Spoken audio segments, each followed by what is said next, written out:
नमस्कार, आपके साथ मैं हूं सुचरिता कुकरेती और आप देख रहे हैं महाभारत। आमतौर पर पैसों की गड्डी देखकर हर कोई उसे उठाने चाहेगा, लेकिन ये पहली बार है कि नोटों की भरमार है लेकिन किसी को नहीं स्वीकार है। और इसीलिए आज महाभारत में मैं पूछ रही हूं कि नोटों का घेरा, बीजेपी बोले 13, सपा बोली 13।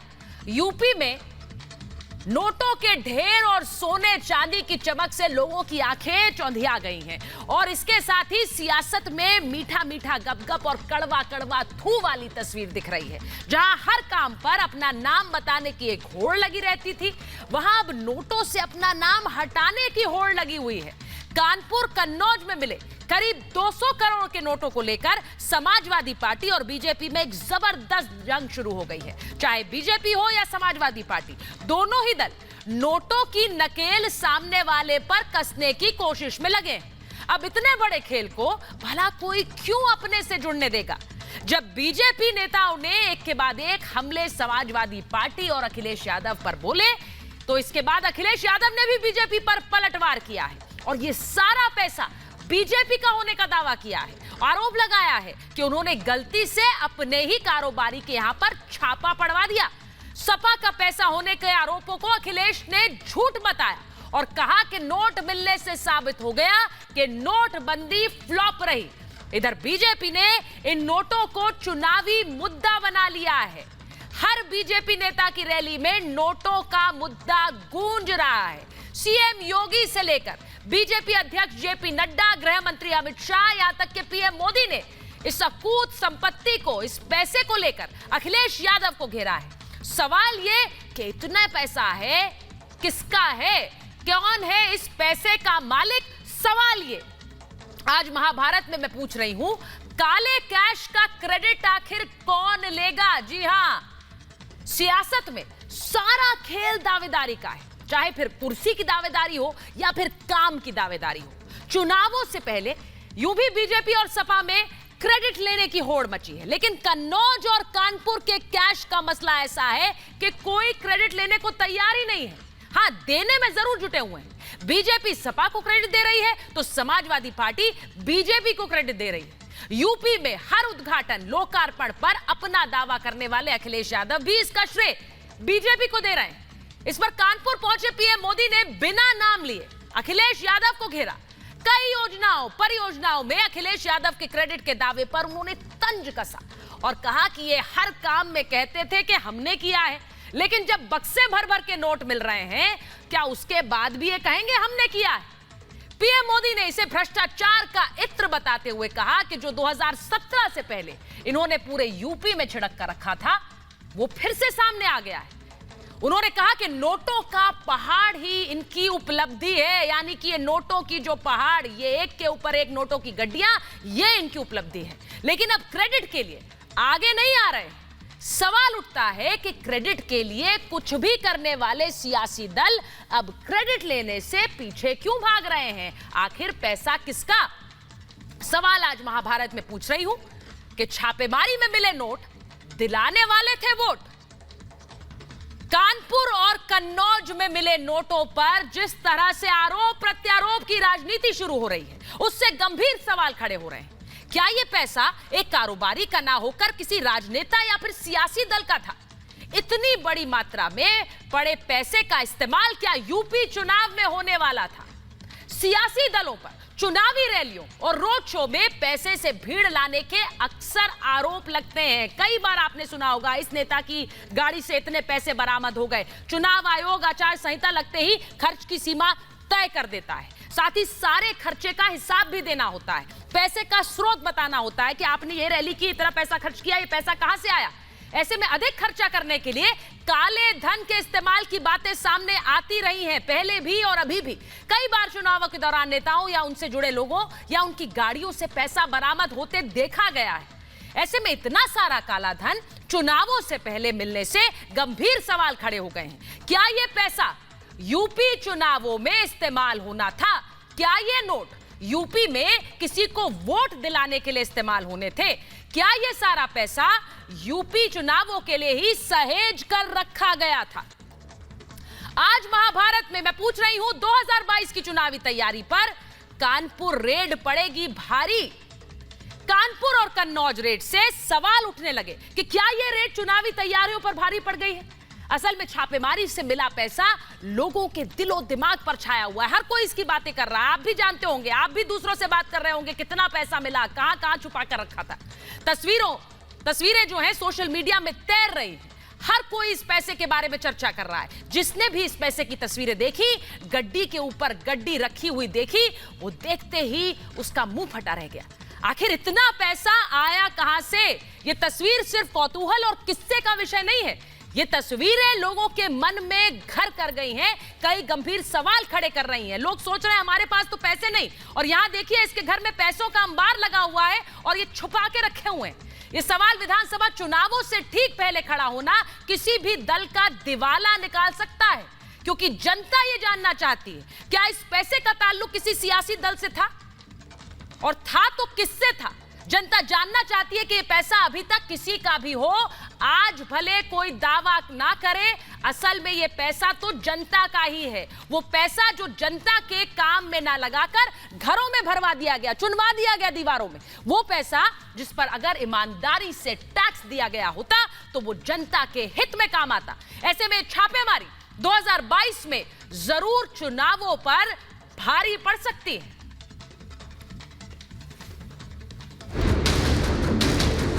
जो बक्से भर भर के नोट मिली है, नोट, उसके बाद भी ये लोग यही कहेंगे कि ये भी हमने ही किया है। आखिरकार नोटबंदी का असर देखिए आप, आज भी नोट मिल रहे हैं। इतने बड़े पैमाने पर पैसा कैसे निकल रहा है? इनकम टैक्स विभाग ने रेड लगाई, भाई अखिलेश को पेट के अंदर बहुत मचलन हो, आज उनको जवाब देते नहीं बनता है। ये समाजवादी अत्तर बनाने वाले के वहाँ से 250 करोड़ रुपया कैश मिली है, 250 करोड़ रुपया। पिछले कुछ दिनों से दीवाले खोद करके निकलने वाली नोट की गड्डियां इस बात को प्रमाणित कर रही है कि पहले प्रदेश के विकास का पैसा किन लोगों के पास पहुंच जाता था। ये जो पैसा निकला है, क्या हवाई जहाज से आया होगा तो भारत सरकार है, अगर पानी के जहाज से आया होगा तो इनकी सरकार है। आखिर जिम्मेदार कौन है?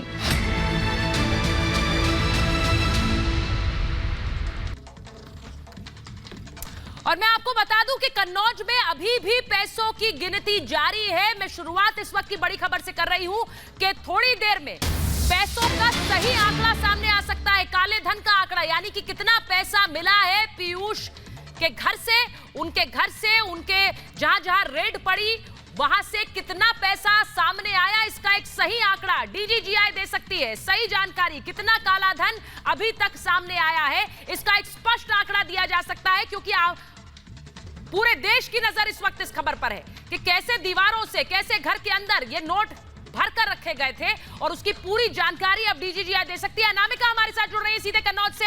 अनामिका, जरा बताइए, क्योंकि हम लगातार आंकड़ा अपने दर्शकों को देने की कोशिश कर रहे हैं, जैसे जैसे धन निकल रहा है। कल 194 करोड़, लेकिन अभी भी गिनती जारी।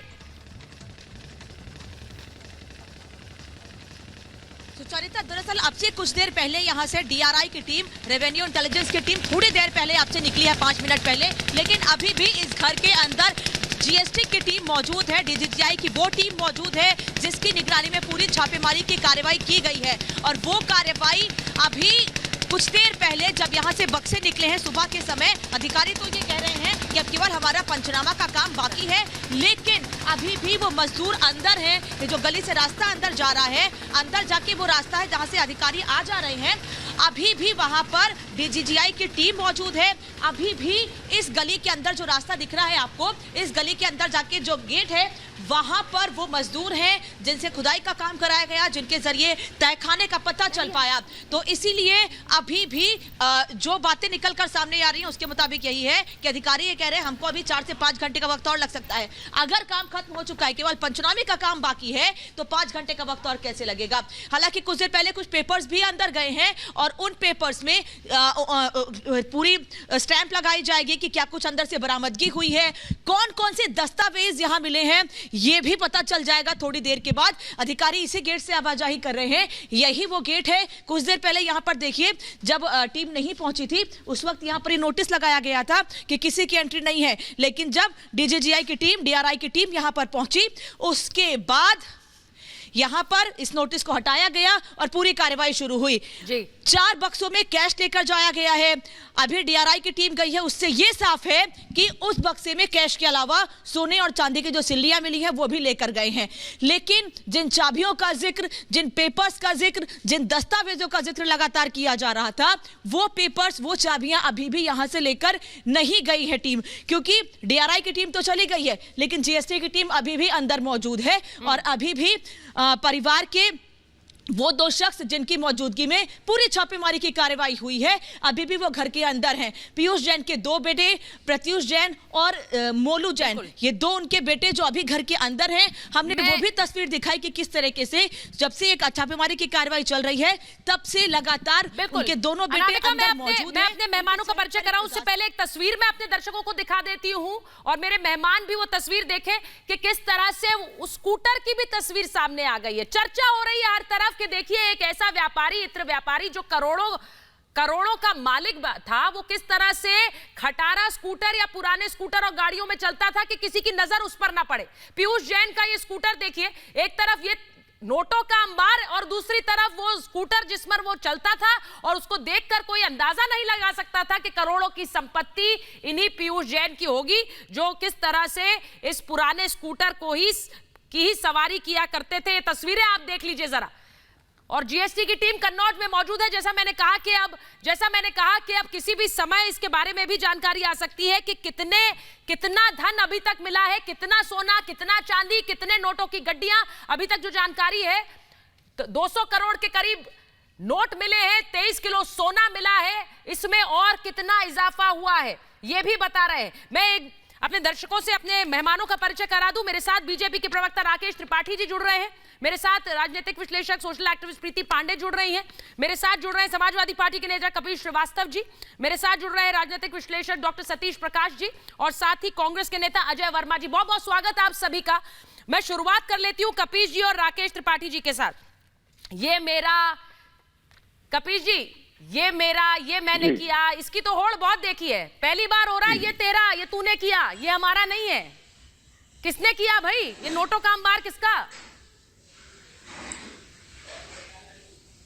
राकेश जी और सुचरिता जी, सच्चाई तो सच्चाई होती है, तो सच्चाई से विपरीत तो कोई बात नहीं होगी, इसका कोई ये मतलब नहीं। दूसरी चीज मैं ये कहूंगा कि खाता ना भाई मोदी, योगी जी और भाजपा जो क्या है क्या वही सही।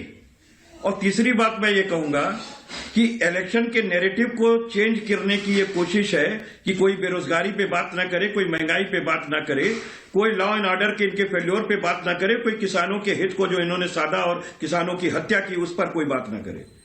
यानी कि जिसके दुश्मन है बहुत आदमी अच्छा होगा और शहर में वो भी मेरी तरह तनहा होगा। तो समाजवादी पार्टी को बहुत अच्छे से प्रदेश की जनता जानती है। ये व्यापारी तो इन्हीं के कोटे के हैं, बक्से भर भर के नोट निकल रहे हैं।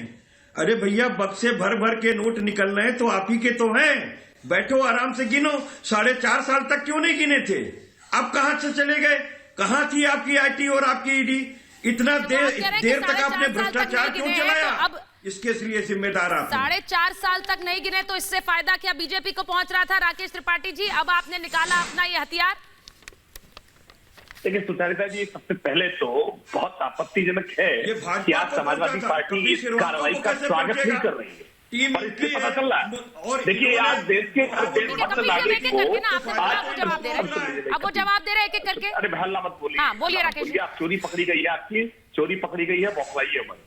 देखिए कपिल श्रीवास्तव जी को छोड़ करके या समाजवादी पार्टी को छोड़, अरे भाई देश का नोट जो भर भर के बक्से का मिला, अदानी पोर्ट पे जो आज का अनुवाद करेगा और मेरी जानकारी में सुचरिता जी, और मैं उम्मीद करता हूँ शायद ये जानकारी बिल्कुल एब्सोल्यूट है कि भारत के इतिहास में इनकम टैक्स डिपार्टमेंट के द्वारा इतनी बड़ी कैश की बरामद की ये पहली बार है। और पहली बार जब इनकम टैक्स डिपार्टमेंट आज देश में नरेंद्र मोदी की सरकार है तब आज देश में इनकम टैक्स डिपार्टमेंट इस तरह की कार्रवाई कर रहा है, इतने बड़े पैमाने पर नोट पकड़ रहा है, लेकिन समाजवादी पार्टी को छोड़ करके सारे लोग स्वागत कर रहे हैं। केवल समाजवादी पार्टी कह रही है नहीं, इस पर चर्चा मत करो, इस पर बातचीत मत करो, क्योंकि इन्हें दर्द होता है जब नोटों पर बात हो रही है। इनको दर्द हुआ है ना, अपने कार्यकाल में बड़ी मुश्किल से इन्होंने गरीबों का खून चूस करके अपनी तिजोरियां भरने का काम किया था, और उस तिजोरी पर हमला बोल दिया है भारतीय जनता पार्टी की सरकार ने। स्पष्ट तौर पर समझ लें, जहां जहां भी भ्रष्टाचार का पैसा आपने गाड़ करके छुपाया है, खोद करके निकालेंगे।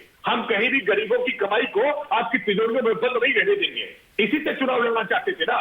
सच्चाई ये है कि अखिलेश यादव जी ने अपना बंगला खाली करते समय जो टाइल्सें तोड़ी थी, जो तमाम दीवारें तोड़ी थी, जो तोड़फोड़ की थी, वो यही माल था जो माल आज जो आज माल कानपुर से बरामद हो रहा है। मुझे एक मिनट सतीश प्रकाश जी, आपके सतीश प्रकाश जी, मुझे ये बताइए, जब नोट किसी के नहीं है तो तबीयत क्यों बिगड़ रही है? जब नोट किसी के नहीं है, इसका दावेदार कोई नहीं है, तो सबकी तबीयत क्यों बिगड़ रही है सतीश जी? नहीं, देखिए सुचारू भ्रष्टाचार के खिलाफ कोई भी सरकार अगर कोई कार्रवाई करती है, आमतौर पर सभी लोग उसका स्वागत करते हैं, लेकिन कुछ सवाल भी है ना। ये जो आस्था का चंदन घिस करके उसका कलंक जो आपने जनता के माथे पे लगाया, राम जन्मभूमि का जो भूमि घोटाला हुआ, उसमें देश के प्रधानमंत्री और योगी जी ने वो बयानबाजी की, वो कहीं से पैसा वैसा वो कहाँ गया, पैसा उसका सोर्स कहाँ आया, इसकी भी जांच करा लो भाई। और मुद्रा नोट के ऊपर देखिए, जो ड्रग डिलीवरी है वो आंध्र प्रदेश में होनी है, लेकिन इसकी डिलीवरी का होती है गुजरात में होती है। अरे भाई, पानी का जहाज तो वहां भी जाता है ना, विजयनगर में भी। ये सब जांच के विषय होने चाहिए। देखिए, मेरा कहना ये है, कहीं ना कहीं उत्तर प्रदेश के तमाम व्यापारी कहीं ना कहीं डरे हुए, और उनके ये आरोप है, पार्टी जी मैं नहीं लगा रहा हूँ, ये उत्तर प्रदेश का व्यापारी आरोप लगा रहा है कि बीजेपी उनके ऊपर चुनावी टक्का वसूलने के लिए कहीं ना कहीं दबाव बना रही है। 4.5 साल तक जब ये चंदा देते रहे, अब तक तो इनके ऊपर भ्रष्टाचार नहीं था, लेकिन अब इन्होंने अगर चंदा देने में आनाकानी की है तो कहीं ना कहीं ये भ्रष्टाचारी होगी। सर, सही काम के लिए कोई समय होता है क्या? मुझे ये बताइए। नहीं, एक मिनट सतीश प्रकाश जी, किसी भी मुझे बताइए, अगर काला धन पकड़ा गया तो उस काम के लिए कोई समय होना चाहिए क्या? कोई मुहूर्त होना चाहिए क्या? सबसे बड़ा सवाल ये है। मैं प्रीति जी के पास जाऊंगी, उससे पहले एक बड़ी खबर आ रही है, मैं वो ले लूं। एक बार बड़ी खबर बताऊं कि कैश कांड पर एनफोर्समेंट डायरेक्टरेट यानी कि ईडी एक्शन में है। डीजीजीआई से ईडी ने मांगी है जानकारी इस पूरे मामले में। अब प्रवर्तन निदेशालय भी इस पूरे मामले की जानकारी मांग रहा है। बरामदगी पर पूरी जानकारी प्रवर्तन निदेशालय ने मांगी है, एनफोर्समेंट डायरेक्टरेट ने मांगी है। यानी कि कहां से क्या मिला है, कितना सोना, कितना चांदी और कितना कैश मिला है, इसकी पूरी जानकारी मांगी गई है। ये बड़ी खबर मैं अपने दर्शकों को बता रही हूं। इसी के साथ साथ आज किस तरह से इस पूरे मामले में देखिए, जो मिला है उसे लेकर ये पूरी जानकारी अब एनफोर्समेंट डायरेक्टरेट ने मांगी है। मैं आपको बताती हूं कि किस तरह से आज अखिलेश यादव पर चौतरफा हमला हुआ, और वो मैं इसलिए कह रही हूं क्योंकि आज उत्तर प्रदेश में रैलियां थी और उसमें प्रधानमंत्री नरेंद्र मोदी ने कहा बक्से भर कर मिले नोटों का भी क्रेडिट लेंगे क्या? क्योंकि हर चीज का तो आपने क्रेडिट लिया, क्या आप इसका भी क्रेडिट लेंगे? वहीं दूसरी तरफ जेपी नड्डा भी उत्तर प्रदेश में थे और उन्होंने कहा कि नोट किसी और के पकड़े जा रहे हैं और तबीयत किसी और की बिगड़ रही है। ये जेपी नड्डा का बयान आया। वहीं गृह मंत्री अमित शाह ने कहा कि छापे से अखिलेश यादव को दिक्कत क्यों हो रही है? अगर छापे पड़ रहे हैं, काला धन मिल रहा है, तो अखिलेश यादव को दिक्कत क्यों है? यह भी हमला आया अखिलेश यादव पर, क्योंकि इस पर तो खुश होना चाहिए। और किस तरह से काले धन अगर पकड़ा जा रहा है तो इसको लेकर, कार्रवाई को लेकर बौखलाए हुए क्यों है? वहीं दूसरी तरफ योगी आदित्यनाथ ने कहा दिवाली के बाद दीवालों से लक्ष्मी जी निकल रही है। जी हां, यानी कि दिवाली हो गई, अब दीवालों से कैसे लक्ष्मी जी निकल रही है उसका उदाहरण देख लीजिए आप। और ये कैसे समाजवादियों का पैसा है जो दीवारों में भर कर रखा गया था और अब निकल रहा है। ये योगी आदित्यनाथ का हमला आया है। वहीं आपको दिखाती हूं कि आज दोनों पार्टियों ने कैसे एबीसीडी का भी पाठ पढ़ाया है। एबीसीडी यानी कि बीजेपी की एबीसीडी अलग रही, अखिलेश यादव की एबीसीडी अलग रही। इसके बाद प्रीति जी मैं आपके पास आऊंगी। देखिए कि किस तरह से आज दोनों ही पार्टियों ने अपनी अपनी एबीसीडी पढ़ाई है चुनाव के समय में, अपनी एबीसीडी। और क्या थी वो एबीसीडी? गृह मंत्री अमित शाह ने कहा कि समाजवादी पार्टी की एबीसीडी बिल्कुल साफ है, अपने स्क्रीन पर देखिए। ए यानी कि अपराध और आतंक, बी यानी भाई भतीजावाद, जिसका आरोप लगातार बीजेपी लगाती रही है अखिलेश यादव और समाजवादी पार्टी पर। सी का मतलब करप्शन, और डी यानी दंगा। ये चारों चीजें समाजवादियों के राज में होती रही और आज अमित शाह ने ये ABCD वाला हमला अखिलेश यादव पर समाजवादी पार्टी पर किया है। वहीं अखिलेश यादव ने भी पलटवार किया और उन्होंने कहा कि आपको बता दूं कि जो लोग बीजेपी के समर्थन में थे, अब वो कैसे इस समर्थन को नकार चुके हैं। और बीजेपी का ABCD ये है, यानी कि अब भाजपा छोड़ दी। जो लोग समर्थन में थे, जो लोग बीजेपी के साथ थे, वो अब बीजेपी का साथ जोड़कर जा रहे हैं और अलग अलग मुद्दों पर ये साथ छोड़ा है। और इसीलिए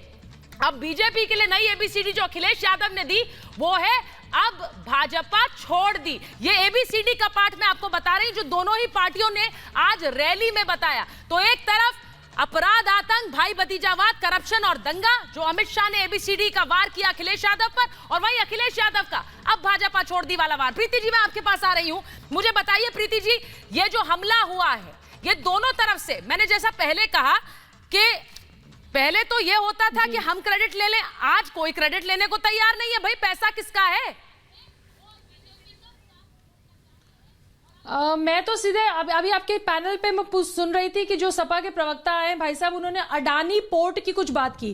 कितना इत्तेफाक है सुचरिता जी कि जब अडानी पोर्ट पे ड्रग्स पकड़ा जाता है तो लोग अडानी ग्रुप को भी उस बात के लिए कोसते हैं, लोग प्रधानमंत्री तक भी पहुंच जाते हैं कि अडानी पोर्ट पे अगर ड्रग्स पकड़ा गया है तो प्रधानमंत्री पर भी लोग उंगली उठाने लगते हैं। लेकिन जब सपा के इत्र वाले मित्र के घर से 250 करोड़ के ऊपर का कैश मिलता है, प्रॉपर्टी के दुबई के पेपर्स मिलते हैं, तहखाना मिलता है, तो कोई एक्स CM से सवाल ना पूछे। बड़ा इत्तेफाक है। मतलब ये कह रहे के दोहरा मापदंड देखिए कि प्रधानमंत्री को घसीट लेंगे अडानी पोर्ट के केस में, लेकिन जो CM साहब ने इतना बड़ा टेंडर इत्र का दिया था अपने मित्र को, उनके घर से जब खजाना मिले और कैश मिले तो उसके बारे में आप चर्चा भी मत करिए। 100-200% ये पैसा उत्तर प्रदेश के आने वाले चुनाव में इस्तेमाल होना था, क्योंकि अगर ये इस्तेमाल नहीं होना था, ये कैश इतनी भारी मात्रा में कैसे पकड़ा गया। मैं सारी जो एजेंसियां इसमें इन्वॉल्व हैं उनको बधाई के पात्र हैं सुचरिता जी, क्योंकि उनकी वजह से इतना बड़ा मामला सामने आया। कल मैं देख रही थी कि शायद हेडलाइन आपका ही चैनल चला रहा था कि देश का सबसे बड़ा ये मामला है जहां कैश की रिकवरी हुई है। उत्तर प्रदेश के चुनाव में तो इस्तेमाल होना था। मुझे तो समझ ही नहीं आ रहा है कि सपा के प्रवक्ता आज कैसे किसी चैनल पे इस बात की सफाई भी दे पा रहे हैं, कैसे? और क्यों नहीं ईडी अपना काम करे, क्यों CBI अपना काम नहीं करे, क्यों सपा के जो मुखिया हैं, जो एक्स CM है यूपी के, उनको इतनी तकलीफ हो रही थी कि अब यूपी चुनाव में ईडी CBI सब कुछ आ जाएगा। अरे आएगा भाई, आपके मित्र ने इत्र लगा के पूरे देश में इतनी बड़ी चोरी की है, तो क्यों नहीं मामला सामने आएगा? मैं एक बार अजय जी आपके पास आ रही हूं। ये जो करप्शन की लड़ाई है सर, इसमें कांग्रेस कहां खड़ी हुई है? जो यूपी चुनाव के मद्देनजर सपा वर्सेस बीजेपी हो रहा है, वो दिखा भी रहा है कि चुनावी मैदान में कौन पार्टियां खड़ी हैं। अजय जी देखिए, 2016 में जब नोटबंदी हुई थी तो 2000 के नोट और 500 के नोट उसके बाद लागू हुए थे। 14 से बीजेपी की सरकार और 16 से योगी की सरकार। तो ये निश्चित मानिए गुजरात कनेक्शन जो सामने आ गया और 3 संवैधानिक पद पे बड़े बैठे लोग झूठ को इस साफगोई से बोल रहे हैं कि जनता समझे कि वो सच बन गया है। और कहा भी है किसी ने कि अगर एक झूठ को 10 बार बोल दो तो वो सच लगने लगता है। अब ये ईडी इनकी, CBI इनकी, सारी संस्थाएं इनकी, पैसे के साधन इनके, और ये दूसरे लोगों से पूछेंगे कि पैसा किसका है।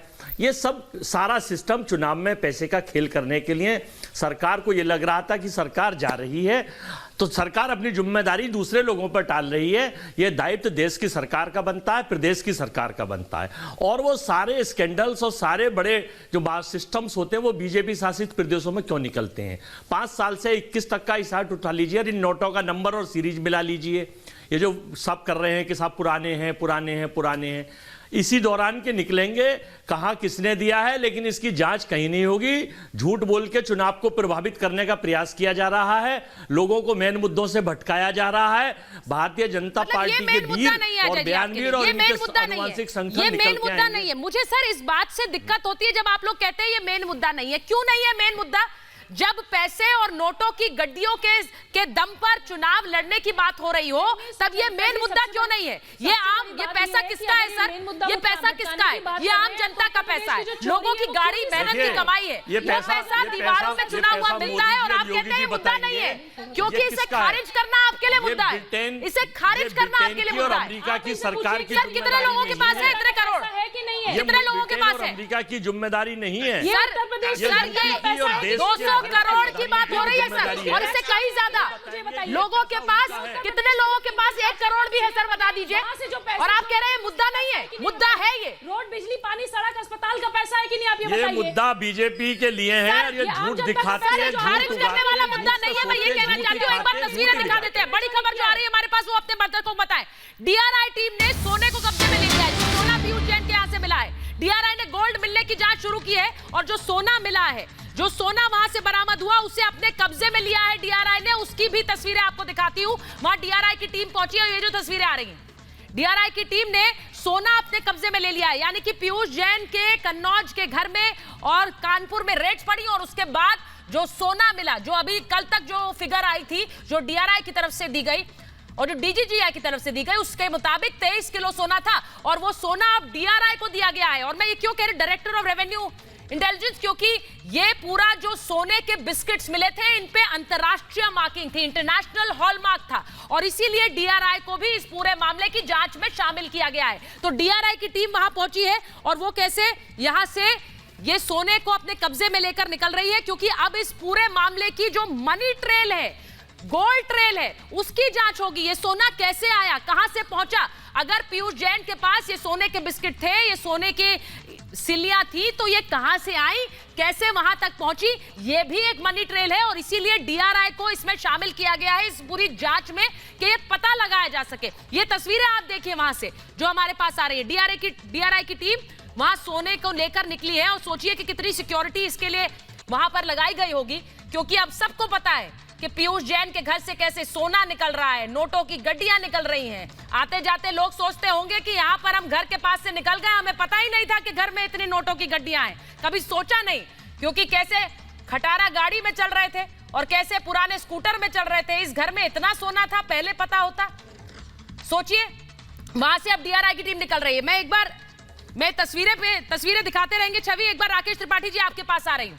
राकेश जी, जरा मुझे बताइए, ये मुद्दा नहीं है क्या इस चुनाव में? मैं तो कह रही हूं कि 2022 का चुनाव क्यों नहीं ये मुद्दा होगा? कितने आम लोग हैं जिनके पास 1 करोड़ भी होता है, हम 200 करोड़ की बात कर रहे हैं और ये तो अभी तक घोषित है, न जाने कितना अभी और निकलेगा। राकेश जी, उत्तर प्रदेश का चुनाव पिछले कई वर्षों से, दशकों से कास्ट, क्राइम और करप्शन के आधार पर ही होता था। इसीलिए यूपी को सिगरेट का बना रखा था इस कास्ट, क्राइम और करप्शन के गठजोड़ में। लेकिन उत्तर प्रदेश में योगी आदित्यनाथ जी की सरकार बनने के बाद और जब से केंद्र में नरेंद्र मोदी की सरकार बनी है, उत्तर प्रदेश की राजनीति में एक बड़ा बदलाव आया है और निश्चित तौर पर उत्तर प्रदेश के चुनाव में एक अहम मुद्दा होगा। हमारी सरकार है जो भ्रष्टाचारियों पर कठोरता से कार्रवाई कर रही है। और एक बात तो बहुत स्पष्टता से कहूंगा, देखिए ये किसी का इंडिविजुअल एफर्ट नहीं है। ये 200 करोड़ रुपए का कैश इकट्ठा कर लेना, ये 23 किलो सोना इकट्ठा कर लेना, ये किसी इंडिविजुअल का एफर्ट नहीं है, ये इंस्टीट्यूशनल एफर्ट है। ये समाजवादी पार्टी का पैसा है, ये अखिलेश यादव पैसे के पीछे है। ये स्पष्ट तौर पर आरोप लगा रहे हैं, और जब आरोप लगा रहे हैं उसके पीछे साक्ष्य है कि किस प्रकार से समाजवादी परफ्यूम लॉन्च करने वाले बोरी भर के नोट निकल रहे हैं। और पीयूष जैन, एक सेकंड, इस तरह नहीं सर, एक-एक करके ताल्लुकात है। पहले राकेश जी को बोलने दीजिए। अपना पैसा सुरक्षित स्थान पर रखा था और चुनाव में इसको खर्च करना चाहते थे, और इनकी पीड़ा, इनके चेहरे के भाव, इनकी निराशा, इनकी हताशा ये स्पष्ट करती है कि ये पैसा इन्हीं का था। ये सब आपकी मिली भगत है, आपकी साजिश है, आपके लोग हैं, आपका पैसा है, आपकी टीम है, आपका चुनाव है, लेकिन ये आपकी तेरा मेरा मील कहने से नहीं होगा। और उत्तर आपके प्रदेश की पार्टनर जनता हैं, जानती सब है आपका कि आपने खेल कैसे रचा हुआ बीपीएल है, कार्ड सब होकर आपका गायत्री प्रजापति को लोग अरबपति रोजगार बनाने का काम की किया था। बात ऐसे ही आपने अलग अलग जगहों पे जनता की गाढ़ी कमाई को लूट करके, खनन के मसले में हो, आबकारी के मसले में हो, आपने जनता की कमाई को लूट करके अपनी तिजोरियों में भरने का काम किया था। ये उत्तर प्रदेश में वोट बैंक की पॉलिटिक्स करके ना आप लोगों ने जो बैंक बैलेंस बढ़ाने का काम किया था, ये वही बैंक बैलेंस दिखाई दे रहा है। ये वही आपकी तिजोरियों से माल निकल रहा है। और ये पीड़ा कांग्रेस को इसलिए हो रही है, कांग्रेस को लगता है कि हमारी 7 साल सरकार होती, आज 32 साल से सरकार नहीं है, तो ये सारा खजाना हमारा होता, इतना पैसा हमने इकट्ठा किया होता। क्योंकि भ्रष्टाचार के करने में कांग्रेस पार्टी तो सबसे मास्टर है। कांग्रेस पार्टी को लग रहा है कि समाजवादी पार्टी ने माल कैसे जुटा लिया। ये माल जुटाने का पहला अधिकार इस देश में कांग्रेस पार्टी का है, इसलिए कांग्रेस पार्टी को बहुत पीड़ा हो रही है। लेकिन ये कितनी भी पीड़ा में रहे, उत्तर प्रदेश में इस प्रकार से एक योगी आदित्यनाथ जी का बुलडोजर जो अपराधियों पर चल रहा है वो चलता रहेगा और भ्रष्टाचार पर कार्रवाई नरेंद्र मोदी जी की वो इसी तरह से सर्जिकल स्ट्राइक होती रहेगी। जी आप क्यों इतना हेकल करते हैं? दूसरे को बोलने क्यों नहीं देते आप? वो कुछ बोल रहे हैं, उन्हें बोलने तो दीजिए, उसके बाद बोलिए। इतना लंबा आपने मोनोलॉग किया तब तो किसी ने आपको डिस्टर्ब नहीं किया। ये गलत आदत है ना सर, उन्हें बोलने दीजिए, उसके बाद आप बोलिएगा। मैं आपको रोक कहाँ रही थी? आपने इतनी देर तक बोला।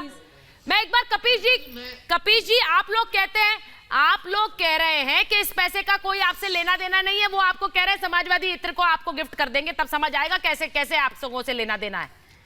वो कह रहे हैं इत्र की दुर्गंध फैल गई पूरे यूपी में। कपीश जी, प्रीति जी आ रही उसके बाद।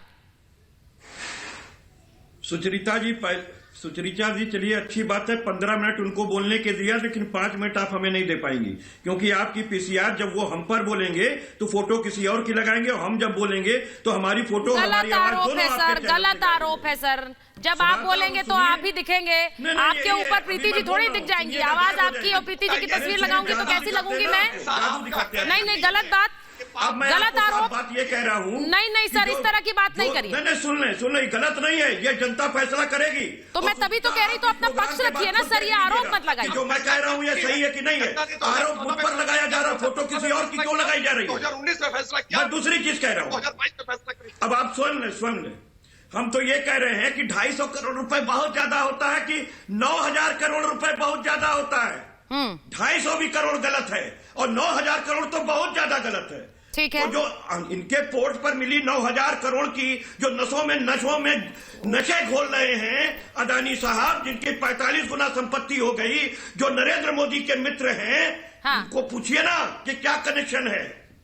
अरे आप जिस कंपनी का कोई कपड़ा यूज करती हैं, वो कंपनी कोई भ्रष्टाचार कर दे तो उसके लिए सुचरिता तो दोषी नहीं हो सकती। बौखलाहट इनके अंदर है, इलेक्शन आ गई है, 5 साल पूरा हो गया है, भ्रष्टाचार इन्होंने किया। और ठीक है, प्रीति जी जवाब देना चाह रही। मैं प्रीति जी जवाब देना, प्रीति जी बोलिए। व्यापारियों पे प्रीति जी बोलिए। ये बहुत सीधी सी बात है। सुचरिता जी देखिए कैसा दोहरा मापदंड कह रहे हैं भैया। आपके मित्र के पास जब 250 करोड़ का कैश जमा हुआ तो आपके ऊपर क्यों नहीं सवाल उठेंगे?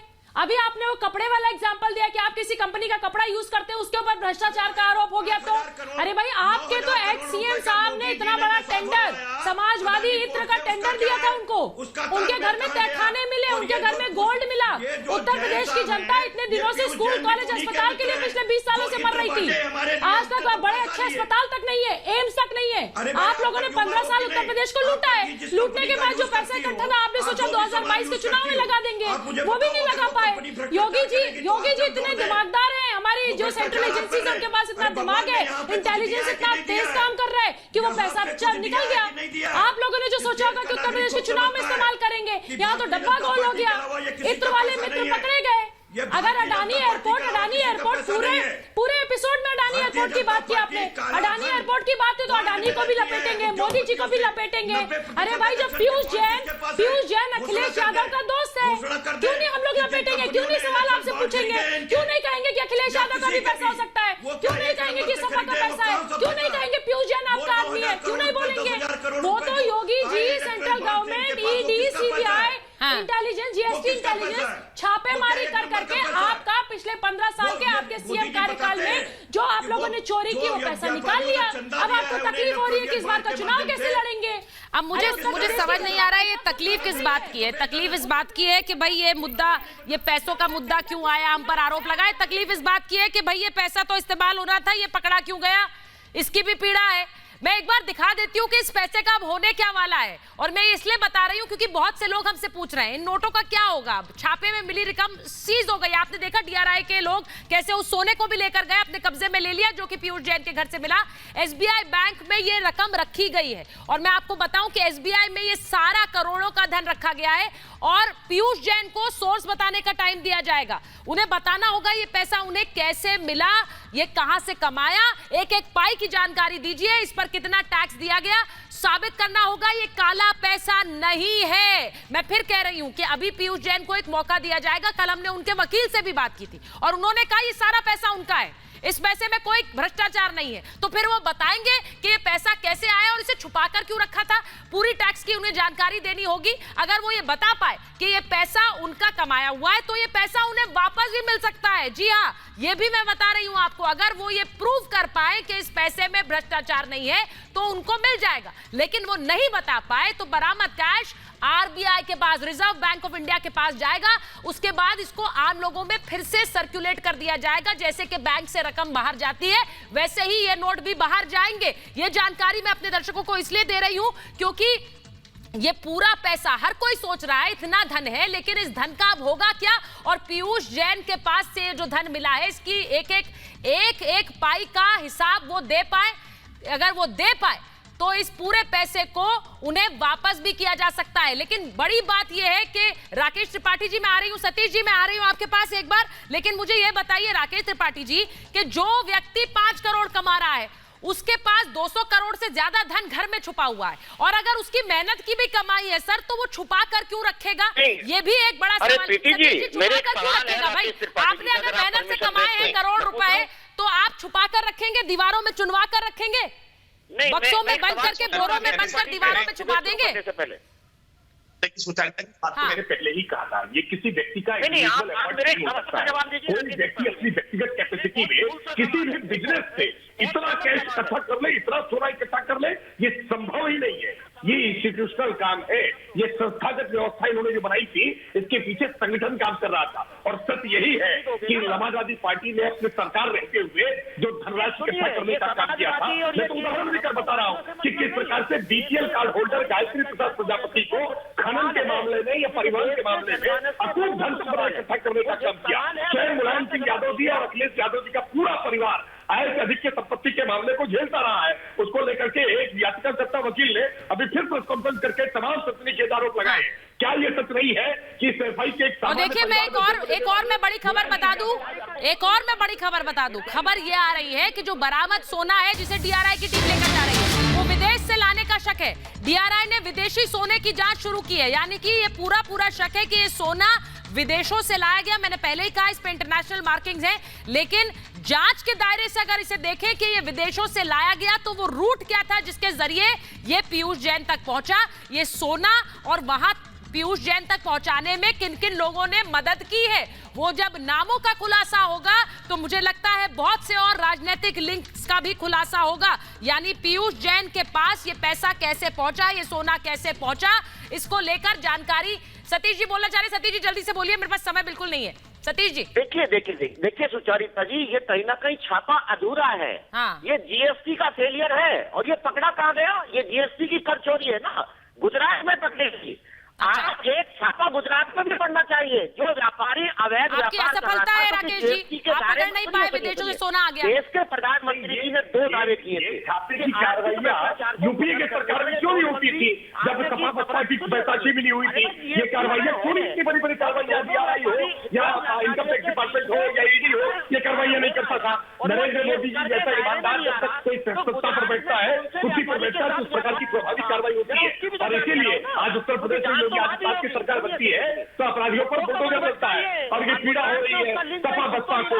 इस समाज बहुजन समाज पार्टी ने जिस प्रकार से खा करके हाथी को मोटा बनाया था, आज लगातार दुबला होता जा रहा है, इसलिए पीड़ा इनको हो रही है। ये भ्रष्टाचार करने वाले, नोटों की माला पहनने वाले, इनको बड़ी पीड़ा हो रही है कि आज नंबर इनका आने वाला है। चलिए मैं सिर्फ ये कहना चाहती हूँ कि बहुत से लोग कह रहे हैं कि पैसों का क्या चुनावों से, चुनावी मुद्दा ये नहीं है, लेकिन एक बात बिल्कुल तय है कि जो आम आदमी देख रहा है, जिसके पास अपने घर चलाने के लिए पैसा नहीं है, उसके लिए ये मुद्दा है कि करोड़ों की ये संपत्ति एक घर में कैसे छुपा कर रखी गई और किसने मदद की कि नोटों का अंबार लग जाए लेकिन आम जनता तक वो पैसा ना पहुंच पाए। बहुत बहुत धन्यवाद आप सभी का महाभारत में जुड़ने के लिए मेरे साथ।